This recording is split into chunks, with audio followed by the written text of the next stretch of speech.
Dieu t'écoute sans que tu parles. Lorsque nous sommes dans l'épreuve, ou que l'on porte des choses lourdes en nos vies, la prière peut être un moyen très important pour garder la tête au-dessus de l'eau. Mais la détresse peut aussi assécher la prière. Il est donc difficile d'en parler car ça peut sonner faux.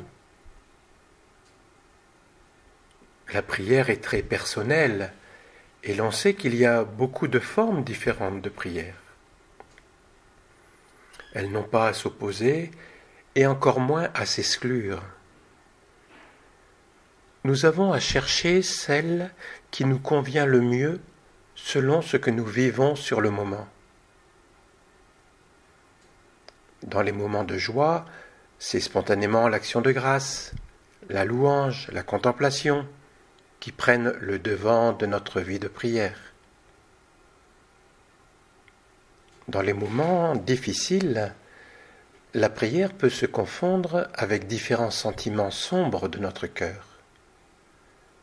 Elle peut passer par le cri vers Dieu, la colère, voire même l'engueulade. Que fais-tu? Où es-tu?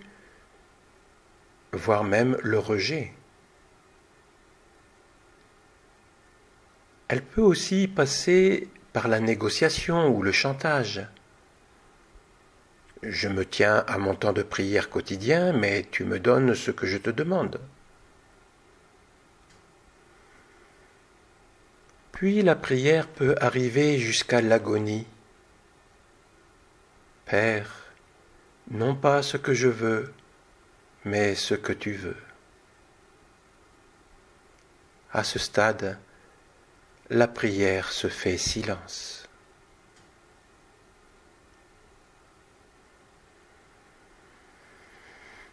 Voici ce que Jésus nous dit de la prière.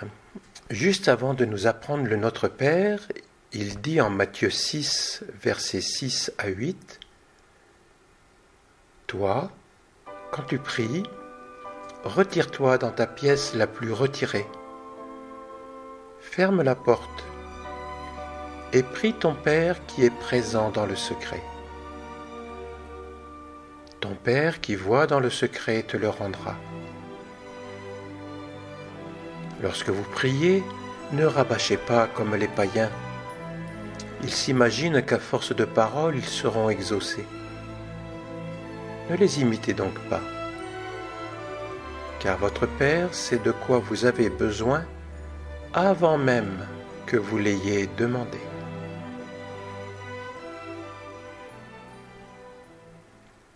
Saint Vincent nous invite à entrer dans une confiance totale, bien que les apparences ne nous donnent aucun signe de la présence de Dieu. Quand on sait combien Saint Vincent était imprégné de prière à rechercher sans cesse la volonté de Dieu, il est permis de lui faire confiance. Dieu, quand il veut se communiquer, le fait sans effort, d'une manière sensible, toute suave, douce, amoureuse. Demandons-lui donc souvent ce don d'oraison et avec grande confiance. Dieu, de son côté, ne cherche pas mieux.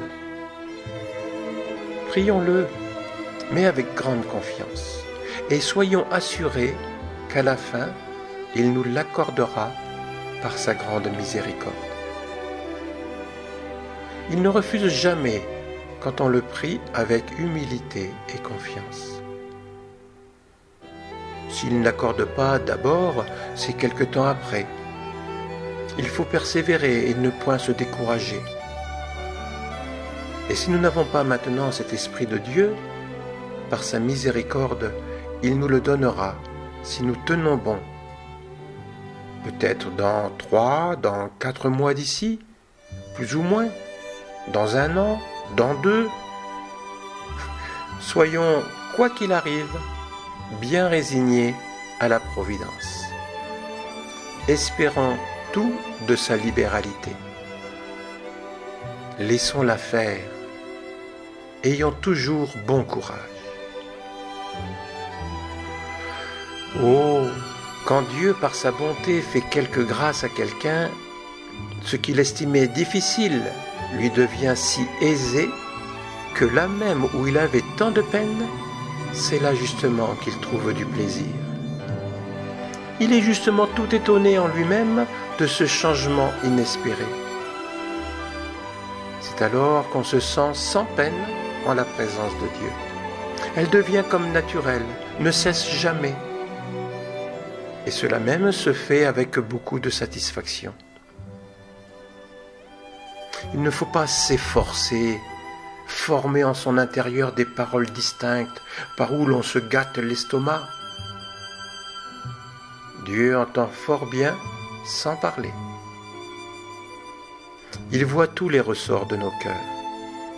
Il connaît tous nos sentiments jusqu'au moindre. Ô Sauveur, nous n'avons que faire d'ouvrir la bouche pour vous découvrir nos besoins. Vous entendez le plus doux soupir, le plus petit mouvement de notre âme. Et par un doux et amoureux élan, on attire sur soi plus de grâce et de bénédiction sans comparaison qu'avec ces extrêmes violences. Ô Sauveur, vous savez ce que mon cœur veut dire. Il s'adresse à vous, fontaine des miséricordes. Vous voyez ses désirs. Ah, ils ne tendent qu'à vous. Ils n'aspirent qu'à vous.